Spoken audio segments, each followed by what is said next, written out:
नमस्कार, मैं शंभू कुमार सिंह और आप देख रहे हैं नेशनल दस्तक। आखिर कब जगेंगे ओबीसी के लोग? जगदेव बाबू को मार दिया गया, आप नहीं जगे। रामस्वरूप वर्मा संघर्ष करते रहे, आप नहीं जगे। लालू यादव जेल में है, आप नहीं जगे। अखिलेश यादव को चोर कहा जाता है, टोटी चोर, आप नहीं जगे। मुलायम सिंह को चोर कहा जाता है, आप नहीं जगे। हेमंत सोरेन, करुणानिधि को चोर कहा जाता है, आप नहीं जगे।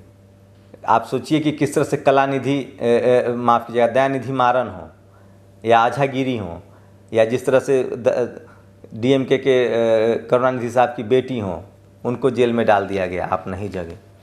अब आपके दो बड़े प्रोफेसर, साईं बाबा को पहले जेल में डाल दिया गया, आप नहीं उठे, आप नहीं आए सड़कों पर। अब हनी बाबू को से जेल में डाल दिया गया। सोचिए, पति पत्नी प्रोफेसर थे दिल्ली यूनिवर्सिटी में, क्या जरूरत थी उनको बहुजन समाज की लड़ाई लड़ने की? क्या जरूरत थी ओबीसी के आरक्षण की लड़ाई लड़ने की? सरकार ने उनको जेल में डाल दिया, किस बात के लिए? तिलतुमरे को जेल में डाल दिया, किस बात के लिए? क्योंकि वो लोग भीमा कोरेगांव पर 2017 में रैली कर रहे थे, उन पर कहा जा रहा है कि ये लोग नक्सलवादी हैं। अब बताइए, आपके लिए जो आंदोलन करता है, पिछले 15 साल से हनी बाबू अपनी सारी तनख्वाह ओबीसी आरक्षण पर लागू करते हैं। आज उनकी वजह से 10,000 से ज़्यादा ओबीसी के बच्चे दिल्ली यूनिवर्सिटी में दाखिला ले रहे हैं। नहीं तो आपके बच्चों का दाखिला नहीं होता था, आपके कॉलेज में प्रोफेसर नहीं बनते थे। लेकिन आप लोग नहीं जगेंगे, आप लोग सोए रहेंगे। आप लोगों को तो मंदिर बनाने से फुर्सत नहीं है। आपके नेताओं को जेल में डाला जा रहा है, आपके प्रोफेसर को जेल में डाला जा रहा है, कल मुझे जेल में डाल दिया जाएगा, गोली मारी जा रही है। लेकिन आप लोग नहीं जगने वाले हैं, जगिए भी मत। आपको अपने बच्चे को डॉक्टर, इंजीनियर, जज, पत्रकार, प्रोफेसर तो बनाना नहीं है। आप खुश हैं मजदूरी करके, आप खुश हैं गरीबी में, आप लाचार हैं, बेबस हैं, सब्जी बेच रहे हैं, ठेला चला रहे हैं। आपको मज़ा आता है कि हमसे नीचे कोई दलित है, आपको मज़ा आता है हमसे नीचे कोई आदिवासी, आपको मज़ा आता है कि बीजेपी आरएसएस मुसलमानों को टारगेट कर रही है। अरे साहब, समझिए तो, जो राम मंदिर बन रहा है उसमें आप एक हैं। आपके घर में रोजी रोटी कैसे चलेगा ये आपने कभी सोचा है? आपकी गरीबी कैसे दूर होगी ये सोचा है? और जो ये सोचने के लिए आपको पीएचडी एमफिल करना होता है। ये सरकार वो भी ख़त्म कर रही है। हनी बाबू के लिए जगिए। सोचिए, पति पत्नी प्रोफेसर थे, चाहते तो सम्मान की ज़िंदगी जी सकते थे, लेकिन उन्होंने तय किया था कि हम जिस समाज से आए हैं उस समाज की लड़ाई लड़ेंगे। आज उनको जेल में डाल दिया गया और हम सब चुप हैं, अपने अपने घरों में चुप हैं। वो उनका एक साधु मर जाता है मॉब लिंचिंग में, तो वो घरों से निकल जाते हैं, सरकार गिरा देते हैं। आपका मंडल कमीशन लागू होता है तो आडवाणी रथ यात्रा पर निकल जाते हैं और सरकार गिरा दी जाती है बीपी सिंह की। एक गाय की हत्या हो जाती है तो सरकार गिरा दी जाती है। लेकिन आपको अपने एजेंडे से प्यार ही नहीं है, हमारे नेताओं को भी अपने एजेंडे से प्यार नहीं है, एससी एसटी ओबीसी माइनॉरिटी को अपने हक और अधिकार से प्यार ही नहीं है। तो लगातार एससी एसटी ओबीसी माइनॉरिटी के जो तमाम तेज तरार लोग हैं, जो तमाम आंदोलनकारी लोग हैं, जो तमाम समाज को दिशा देने वाले लोग हैं, वो अपने अपने घरों में, उनको जेल में बंद किया जा रहा है और आप अपने अपने घरों में बैठे हुए हैं बीबीटीवी में। यकीन मानिए, आपकी बारी आने वाली है। मैं तमाम एससी एसटी ओबीसी माइनॉरिटी के नौकरी पेशा लोगों से पूछना चाह रहा हूँ। राजेंद्र सिंह की एक लाइन है, आपको नौकरी तो मिल जाएगी, लेकिन क्या आप सम्मान के तरीके से नौकरी पूरा कर पाते हैं? चाहे आप IAS हो, IPS हो, मंत्री हो, विधायक हो, MLA हो, कर पाते हैं पूरा? तो बताइए मुझे, मैं अपनी पत्रकारिता छोड़ दूंगा। आप रोज़ नौकरी तो पा लेते हैं, MP तो बन जाते हैं, MLA तो बन जाते हैं, लेकिन रोज़ आपको तिल तिल कर मरना पड़ता है। ये पूरी लड़ाई सम्मान की है। आपके समाज में कोई अंबेडकर, कोई फूले, कोई पेरियार। सोचिए, आज हम लोग किन को याद कर रहे हैं? जिन्होंने आज़ादी की लड़ाई में सबसे बड़ा सेक्रीफाइस किया। स्वतंत्रता सेनानी, वीर शहीद भगत को हम याद कर रहे हैं, उधम सिंह को। कितनी लंबी जिंदगी है उनकी, दुनिया आती जाती रहेगी, लोग जीते मरते रहेंगे, लेकिन उधम सिंह हमेशा अमर रहेंगे, क्योंकि उन्होंने सम्मान की लड़ाई लड़ी थी। आपको समझना पड़ेगा, फूले, पेरियार, अंबेडकर, साहू जी महाराज, संभाजी महाराज, साहू जी महाराज, वीर शिवाजी, इन सब के आंदोलन को समझना पड़ेगा।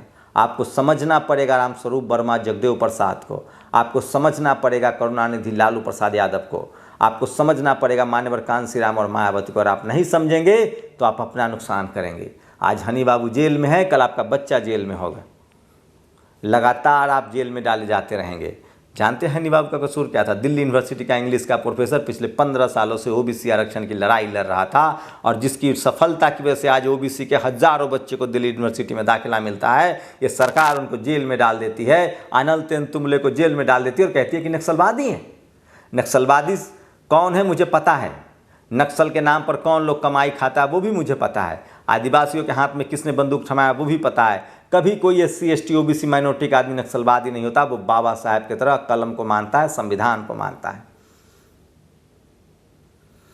मैं इसीलिए कह रहा हूं, इससे पहले कि सब कुछ खत्म हो जाए, 70 साल के संघर्ष को खत्म कर दिया जाए, आज़ादी की लड़ाई में जो आपके लोगों ने खून बहाया उसके अधिकार छीन लिए जाए, सचेत हो जाइए। नहीं तो मंदिर तो बन रहा है लेकिन आपके अधिकार जा रहे हैं। मंदिर एक तरफ बन रहा है, दूसरी तरफ नई एजुकेशन पॉलिसी के तहत आपके बच्चों को स्कूल कॉलेज जाने से रोका जा रहा है। सरकारी स्कूल ख़त्म हो रहा है, सरकारी अस्पताल ख़त्म हो रहा है।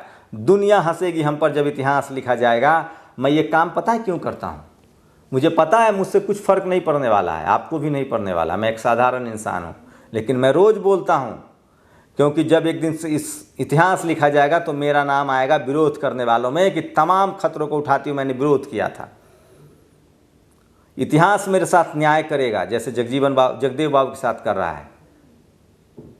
लेकिन अगर हम घरों में बैठे रहें तो जो हमारे महापुरुषों ने ये लड़ाई लड़के हमें थोड़ा अधिकार दिलाया है वो भी खत्म हो जाएगा। इसलिए हनी बाबू के लिए खड़ा होइए।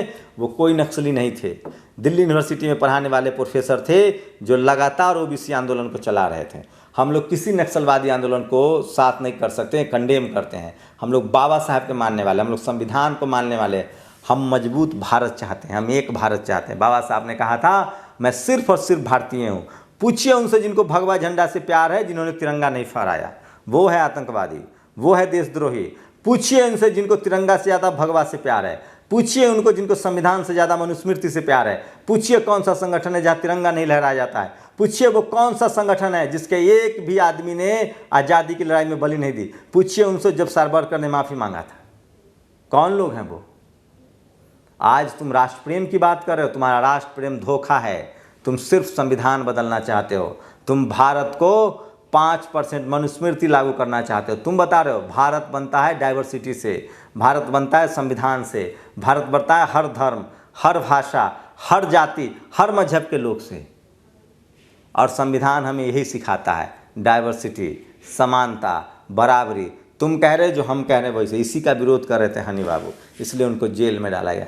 मैं फिर कह रहा हूँ, इस देश के बहुजनों को समझना पड़ेगा, और नहीं समझे तो बहुत देर हो जाएगी और सब कुछ खत्म हो जाएगा। ये सब मुफ्त में नहीं मिला था आपको, ना आज़ादी मुफ्त में मिली थी, न संविधान मुफ्त में मिला था, न सोशल जस्टिस मुफ्त में मिली थी, न आरक्षण मुफ्त में मिला था।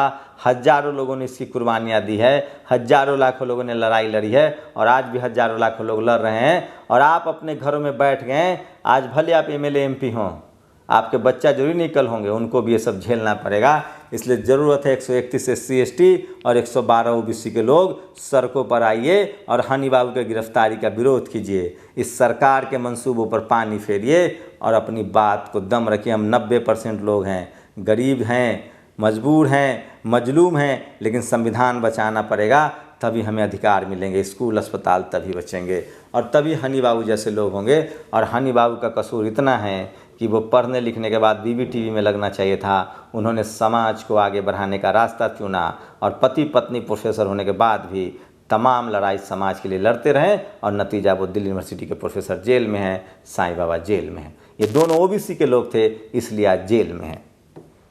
आप लोग की क्या प्रतिक्रिया? नहीं तो इस देश में तो आतंकवादी को पहुंचाने के बाद भी लोग बाहर घूम। नेशनल दस्तक की आपसे गुजारिश है कि अगर इसको बचाना चाहते हैं तो नेशनल दस्तक को सब्सक्राइब करने के लिए रेड कलर के सब्सक्राइब बटन को दबाएं, फिर बेल आइकन की घंटी दबाएं। नेशनल दस्तक को बचाने के लिए बहुत जरूरी है कि हर खबर को शेयर करें, लाइक करें, कमेंट जरूर करें।